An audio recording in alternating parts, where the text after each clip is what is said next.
All right, welcome everybody. We're doing Facebook Live.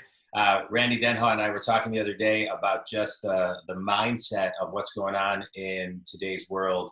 We got to talking about business, and then we thought, that why not do something where we could do something on Facebook Live and be a value to other people that are in the market and in business and trying to weather and navigate through what is just a completely different type of time that none of us have ever seen. Randy, how are you, man? Good afternoon. Yeah, I am. I'm well. I'm well, surprisingly well. Let's talk a little bit about what's going on. And you and I were talking a little bit about mindset. I know we'll both kind of chime in on it, but what do you think what kind of mindset should people be having right now? It's so up and down. It can be so confusing. Yeah, I think the difference here is all of our mindsets should be framed in a similar way, but unfortunately, based on the business that we occupy, for example, I'm a lawyer. I know lawyers' mindsets are going to be different. Let's say a doctor, a real estate owner, or somebody working on the front lines. Let's say it's a supermarket or a delivery person at Amazon or whatever it might be. But I can tell you from the mindset of a lawyer, lawyers are risk mitigators by trade. Yeah. We are looking to reduce our clients' risks. But in this particular case, I know in speaking to a lot of lawyers, there's a lot of anxiety. COVID-19 is keeping a lot of people up at night. COVID-19 has disrupted all of our businesses. So we're not alone, but the framing that I personally do is I'm looking to minimize risk for now a lot of people that are impacted, minimize risk on my family. And the way that I do that is really stepping back and eliminating the fear, saying, you know what, we've been here before. We've been here before. It happened in 1918 with the Spanish flu. It happened in 1980s when oil was sky high. People were getting 22% interest on savings. 2008, 2015. We've been here before, and it's gonna be okay. I know it's easier said than done, but just stepping back and really just trusting that we're gonna get through this and we're gonna do it all together. Yeah. Because if you panic, if you have families, for those of you, they're going to panic and nobody wins. Yeah. There's a couple thoughts I have on that, and well said. It's a tough time. As a business coach, one of the things I find myself doing is helping people figure out how to center themselves and get back into alignment, which I think can be really challenging at times. And a lot of times, we take 8.5 million breaths a year. And so I was joking with you. You were telling me your kids are out bike riding. I was telling you my kids are still sleeping. And Ariana Huffington talks about the importance of sleep, which she does. I've done a bunch of research on it. But I was joking. But there's also a lot of our ability to get back to center and get back into alignment. And when we're in the fear zone, there's this great graphic going around the internet right now. And it talks about just moving from the fear zone to the learning zone to the growth zone.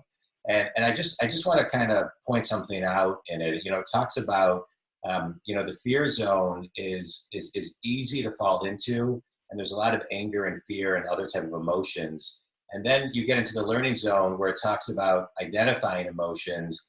And then the growth zone is living in the present and focusing a little bit on the future. And this can be really challenging, but our breath can really help us get back there. And to get out of fight or flight so you can get out of that fear, one of the things I find is that just taking 3 deep breaths can really, really help. And just one last comment on times that we've been before. In 2008, when the recession happened, but even before that, when you look at the internet days, the internet really affected businesses in a major way, but it happened a little slowly. This happened so suddenly with COVID-19, and that's why it's even more important, I think, for people to do their best to stay in that learning and growth zone, even when it can be challenging, and knowing when to reach out to those mentors that can actually help you get back to center. Yeah, I think, you talk about cultivating, really everybody goes through a different process. But one thing that I find, at least, for my business, is you have to be optimistic. You know, the glass has always been half full for me. Granted, some could look at it and say, you know what, it isn't getting better. But you know what, if you watch the news, as depressing as it is, there are, a lot of glimmers of hope. Like, for example, certain countries now in Wuhan, they're open again. Granted, it was 76 days later, but, there are parts of the world that are coming back. And, I was reading a report how somebody disagreed with Dr. Fauci, and it was actually one of his students. And Dr. Fauci said, none of us are ever going to come back the same after this. And he totally disagreed. He said, we are all going to come back out of it, because it happened in 1918 with the Spanish flu. It happened in 2009 with H1N1 or swine flu. He says, within a year, we're all going to be back. He goes, but we're going to be more mindful. We're going to be careful. And, again, you just have to step back and just look at the reality that, going back to your comment, it did happen overnight. I mean, literally everything came to a screeching halt. But it's okay, because it happened to all of us. So one thing, a lot of calls that I've been experiencing lately are from panicked, real estate owners, panicked business owners, or simply self-employed people. But there are a lot of things you can do. Right now, unlike 2008, which was a stock market crash, right? A financial crash. This has effectively crashed everything. So I've never seen more participation and sort of even-handedness in the process, where lenders are working with borrowers. Consumers are dealing now directly with, let's say, your Verizon bill, your consumer energy bill, your mortgage payment. You're going to get relief. Simply call, and you'll see how easy it is to get that reprieve. You'll get the breathing room you want. So it doesn't make sense to continue to fret and have anxiety over something that, quite honestly, you can control a little bit. Right. We got to control what we can control. And I do think it's worth kind of recapping again. I just want to comment on yours. In 2008, the bank stopped. I mean, we felt it in 2007 that it was coming, and then in 2008, the bank stopped. Today, the banks, money just slowed down, right? Money stopped in 2008. Money slowed down right now. And so we're still seeing, like you're saying, we're still seeing things happen, just at a slower pace right now. But I also want to comment on, the same level coming out of this. And my hope is, and one of the things I'm seeing is, I think people will come out of this much more conscious, much kinder, much more patient. I think we're going to start seeing companies looking at how they can leverage and scale themselves and find great talent that is not confined to just a geographic area where they feel they have to have somebody in the office. There's so much, the ability to, companies have been trying to figure out how to work remotely and mentor and manage remotely for years, and they haven't been able to figure it out. And now they had no choice. And so you're seeing companies doing amazing things, taking care of their people right now and living their values, and realizing it's not ideal, but it can be done. Yeah, and all of us, if there's ever, if there's ever, you never want to bet against yourself. I remember when I ventured out after leaving, Big Law back in the end of 2009. People asked me, "Are you worried about going out on your own? You just got married, you're having a kid." I said, "Absolutely not," because anyone who bets against himself is going to lose. I was willing to wager on myself. Yeah. And it should be no different than anyone listening to us today. You should always bet on yourself, because you will come out victorious.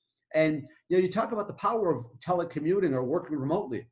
It happened overnight. I mean, I wasn't able to figure out Zoom or Facebook Live. I didn't know what that was. But guess what? There's a lot of things on Google. There's a lot of things you can learn. And tech has made it very easy for all of us. So, to comment on your point, I absolutely agree with you, Jonathan. The footprint of the office is going to change, and the demographic of the employee base is going to change. Employers and companies are going to get a lot smarter, and now they can leverage that digital footprint. Yeah, it's interesting. We talk about technology. So we went live at noon. We were going back and forth via text, At 11:45, I asked my designer to create this backdrop. She sent it over at 11:50. We both put it on the new virtual Zoom background. And now we look like we're at in a TV station. When you're in West Bloomfield, I'm in Huntington Woods, right? And we're talking so seamlessly. One of the things, we're talking about mindset today, and we're going to do more of these, but today is talking about mindset is I find myself, Randy, more than ever thinking to myself, how grateful I am for even the little, I think I'm doing it 100 plus times a day. I have a gratitude journal that I write in, but I also find myself through the day. I mean, if this all happened 10, 15 years ago, the ability to pick up with technology wouldn't even be a discussion point. And so with technology today, there's some studies that have gone around that I've been reading about that talk about how by the year 2030, 85% of the jobs that exist in 2030 do not exist today. And that by the year 2025, 75% of the workforce will be millennials. And so I always kind of thought from 2025 to 2030, it's going to be just unprecedented evolvement of change. The level of consciousness of how businesses operate will be totally just transformed. But I think with what happened with COVID, that's going to accelerate a lot of this innovation, right? We've seen companies that aren't prepared, don't have the proper paperwork. You see it all the time in your business. There's always tomorrow, right? And now I think people are going to start looking at things, preparing differently, being more innovative. And to me, this is the time to raise awareness, because how people come out of this, just based on your comment earlier about the student, how people come out of this is going to be pretty telling, because they got to come out of this thinking more innovatively tomorrow than they are today. What are your thoughts? The alarm, the alarm definitely went off, and the alarm went off. It was a 5-alarm fire, and everybody, was besieged by the same thing. In terms of transformation, in terms of innovation, I wholeheartedly agree with you. Whoever is not investing in technology in their business is suffering. Yeah, they're suffering. And I was on a webinar actually the day after, this all happened, and I was listening to a couple older attorneys who thankfully, spent a lot of money through their junior partners in technology in the state of California. Well, California, went into a mandatory shutdown statewide. Yeah. They were commenting that certain firms in the state, it had not even been a week, had already shut down, had furloughed their employees. Here at home, I know a couple larger firms that have already furloughed half their staff, and they're not necessarily technology driven. So, you talk about that statistic, I've read the same one, and it's going to change rapidly. It's going to change quickly, and whoever's not evolving is effectively going to be left behind. So, again, it talks about, really the power of us and the power of each one of us. But I've never seen really more communication being done, because now with a lot of this downtime, you talk about gratitude, but a lot of this downtime, we're doing things that generally we've never done before. We don't do as often. For example, I'm talking to my friends and family members that I don't talk to except maybe once or twice a month. Now it's almost daily. Now it's almost daily. Yeah. Because people have time. Yeah. It's a beautiful thing. And also, we're probably going to be at home for a couple weeks, if not a couple months. At least. And we would never even have this opportunity to really take, when would we both be available at noon at home? And so to be able to do stuff like this is great. But let's talk about that, because I think from a mindset standpoint, I'm a big believer that, well, let me just say this first. We waste 80 hours a year. Statistically, we waste 80 hours a year looking for things. And so to me, this is a really good time to get organized. It's a really good time to say, okay, what do I need to do in my life to get organized? What's that one thing? Because if I can save 4 minutes a day, that's 24 hours a year. If I can pick up 80 hours, and I think a lot of times what we're seeing now, what I'm seeing is people starting to prepare differently for their business. They have to prepare for meetings because they have to be ready to be virtually connected and in the go, not winging it to with the energy in the room. They're thinking about all the papers, the documents that haven't been done or signed. It's and that stuff. The reason I bring it up, and I want you to comment on it, is that not doing some of that stuff and getting your affairs in order and preparing for meetings. That weighs a lot on people's brains, and they don't even know it. And if you can get that clutter out of your mind, you will be so much more productive and prepared, and so many fronts. I mean, I'm a business coach, you're an attorney, but we're both coaching people on how to, stay safe. That's right. And, this reminds me of a book written by a dear friend of mine and client. He is a retired Ford Motor executive. Oh, I thought you were going to say my book. I was going to be embarrassed for a minute. I kind of assumed for a second. I got it a second, right. Your book also, but no, this, I'm totally kidding, right. Because he's the elder statesman. He's almost late 70s. His name is Charlie, and he wrote a book years ago called Beyond the Chicken Dance. And the premise of the book was this: get things out of your corner and into the other person's hands, so you can never be accused of causing clutter or slowing down the process. Right. And the same can be said for all of us. One thing that we have to do is, again, in terms of mindset, mindfulness, is respect other people, communicate, deal with what needs to be dealt with today, and not wait until tomorrow, because when tomorrow comes, we're going to be back to work. And you want to look back and say, what did you accomplish during this downtime? Right.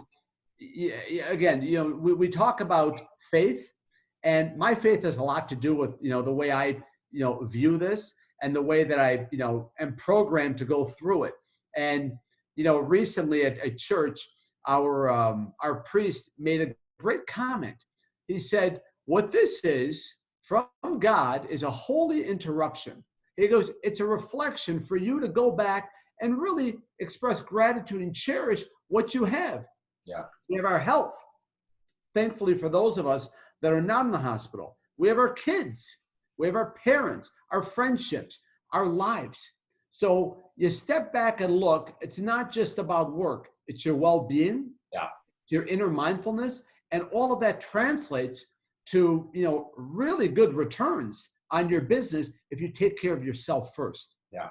I want to chat about that for a minute, because I think sometimes people have a hard time actually taking care of themselves. And even though we have more time, I think people feel like they have less personal time right now because they don't have that car ride to listen to a podcast or return a call, etc.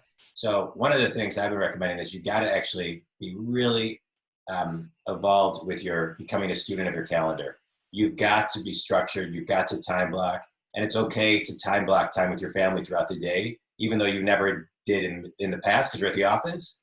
But value it, because I think we're going to snap. We're going to be out of this, and we're going to look back and say, "Oh my God, I had this golden time to really look inside, to have more time with my family, to do this." And if we don't do it, I think we'll look back and wish we did.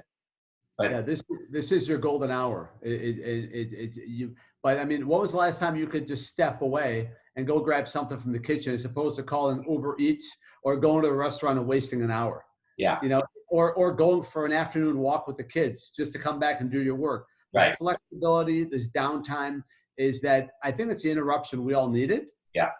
Granted, it happened quickly and it happened in an unexpected way, but these are the mysteries. Right. And we just have to take with what, again, when life gives you a lemon, you make lemonade. Yeah. And this is our chance to make lemonade. Yeah. And I just have to say this, and I think I say it on behalf of all of us, we're talking about positives, but my heart, and I know your heart, goes out to all of those affected by COVID-19, and honor all the people that are at the front lines of the health community taking care of everybody. But our own personal mindset has, we've got to, enjoy what we enjoy. And I think that's important. Yeah. Go ahead. Sorry. No, yeah, go ahead. There's something to be said for, social distancing and then social isolation. You know, I think all of us, I believe all of us, except for maybe some family members and cousins of mine, are all going to be effectively very aware of that social distance.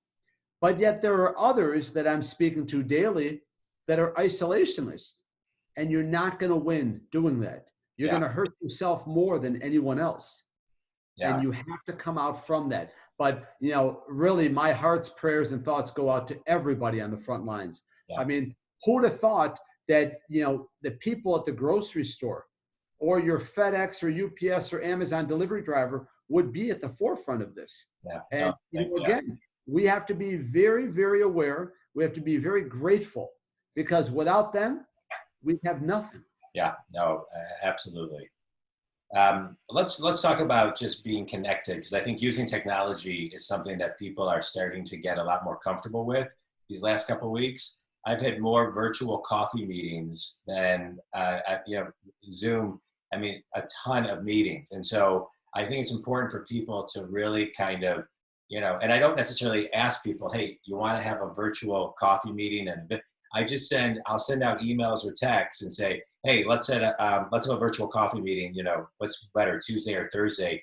And we're just meeting on Zoom as if it's like a normal meeting at their office. So I think getting people out of their comfort zone to be more comfortable, just promoting, whether it's Microsoft Teams, whether it's Zoom, whether it's FaceTime, to your point, get face-to-face with people, right? We could have done this with no photo, right, with just an audio only, but we choose not to.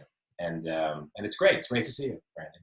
Yeah, and I love the haircut. I was telling Randy, my hair grows like Bozo the Clown, like a toupee, and so I haven't had a haircut in probably like 5-6 weeks, and so I gave myself a haircut last night. And I gave it a fresh one today too. It's not too bad. I mean, I have to say, you know, it's not too bad. My kids and Joanna were pretty impressed with it. So yeah, we want to get our people back to work. And you know, I can't say, you know, I can't stress that enough. And we all have to get back to work. We all have to get back into our rhythm. But really, you know, look back at what happened, and one day we will be looking back, and I think smiling fondly for most of us. Again, that you know that remain unaffected, but we all know people that are affected, and I've had friends, you know, that have gone to the hospital, that were in ICU, and thank goodness they've come out of it. But you know, lives are affected. Lives are affected, and we have to be there, willing to help, and you know, again, with a helping hand, because everybody needs to help everybody during this time. Yeah, this is an interesting time in the world where I think everybody feels like we're all in it together, and you can point to story after story, whether it's on the news or something you see on social media. That's a beautiful thing, watching everybody come together. I do want to comment on one thing, because as you were talking about routines, I think it's really important right now to have to have the right mindset. You gotta create your routine while you're working remotely. I think it's really, really critical. I know a lot of people have kept their same routines, but it's important to wake up at the same time. Shower, shave. Kind of dress up a little bit. I mean, just get prepared. Do your workout. Do your meditation. Do whatever you got to do, but fall into the routine and take care of yourself. I think taking care of yourself is first and foremost in this, because you have very little freedom to go. And so taking care of yourself first and foremost, I think is really critical as far as setting the mindset that you need to even just take on the day, the work, the family, the news. I think that's pretty critical. Yeah, and I can't stress that enough. I mean, like you, I go to work. Yeah. Now, granted, it's only footsteps away from, where I was just a few seconds ago, but you have to go to work because you have to stay in that rhythm. You have to continue the process because people are counting on you, regardless of what you do. There's always somebody that wants to speak to you. You're providing a valuable service to them, whatever it is. It just so happens, I think, certain professions are providing, they're being asked to provide more. And I know there are many people that are lending helping hands and doing a lot more that goes outside their business or industry. But, one thing I think I mentioned to you, Jonathan, it's the latest commercial put out by the Sam Bernstein law firm, and it's probably my favorite. Oh, it's my favorite too. I know exactly. I think I know which one you're talking about. I love it. Yeah. So, Mark Bernstein, who's a mensch, says, I don't want you to call Sam. I want you to call each other. Yeah. That couldn't be more truer today. But when I see that, I smile and I say to myself, who am I going to call now? And it's a brilliant commercial. Aside from, the implication to call Sam, because we'd all call Sam, but the message is there. And I'd ask every one of you to call somebody. Yeah. Yeah. I think that's beautifully said. And paying it forward is a beautiful thing. We all have to kind of lend a helping hand. I did something, I won't bore you with the details, and I did something recently, and I got for somebody, and I got it, and totally out of the goodness. I mean, I wasn't expecting anything in return, and I got an email today saying, "Hey, we're going to make a donation to a charity of your choice, but just tell us which charity basically you want to go to."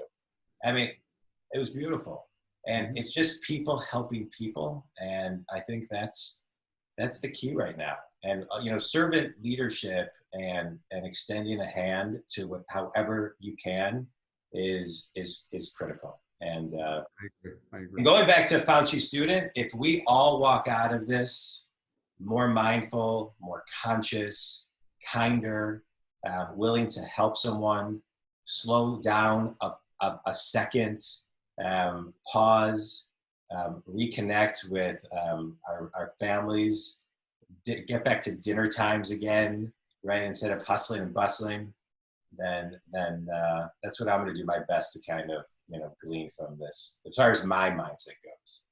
Yeah, I think that same could be said for all of us. We all have the priorities, but life is a way of reprioritizing us, and that's what's happened here. And I think you step back and look, you can still smile for a lot of things that are happening throughout the day.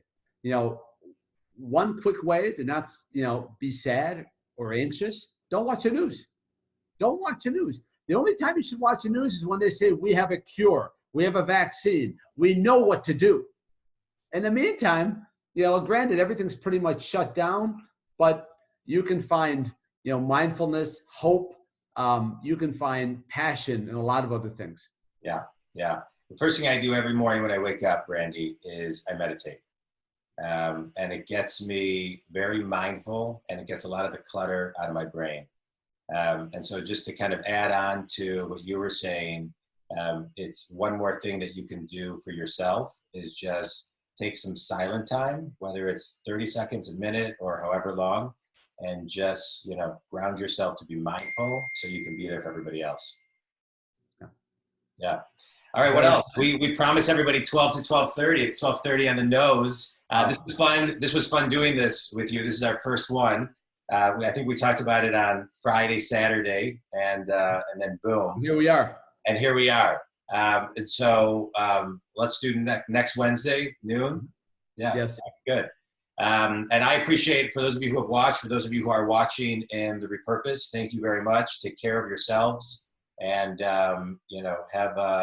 have a safe day, and thank you for taking time to listen. Stay healthy, stay safe, Jonathan, and all of you. Randy.